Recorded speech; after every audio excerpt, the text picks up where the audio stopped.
कैद में बंद घोस्ट राइडर ने देखा कि उसने हाथ उठाकर बाढ़ पिघला दी और भाग गया। जैसे ही वह सड़क पर आया, उसकी आत्मा की सवारी पहले से ही बाहर इंतजार कर रही थी। तभी एक जेल प्रहरी दौड़ता हुआ आया और उस पर हमला कर दिया।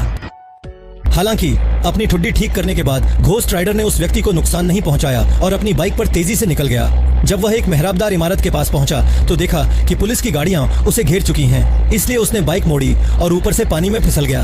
फिर वह पानी की सतह पर चलने की तरह वहां से निकल गया। इस बीच समा ने भी घोस्ट राइडर की गतिविधियों को भांप लिया। जैसे ही घोस्ट राइडर छत पर चढ़ा, पागलपन प्रकट हो गया।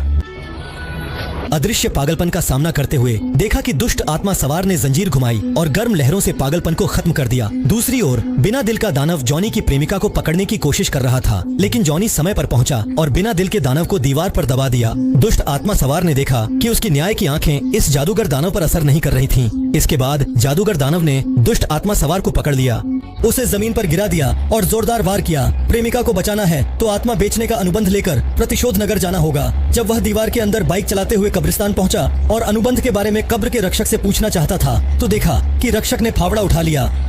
उसने अनुबंध बाहर निकाला और जॉनी को सौंपते हुए उसे प्रतिशोध नगर तक पहुंचाने का प्रस्ताव दिया, जो कि 500 किलोमीटर की दूरी पर स्थित था। फिर उसने सीटी बजाई और अपनी सवारी को बुला लिया। यह कब्र रक्षक पिछले युग का था।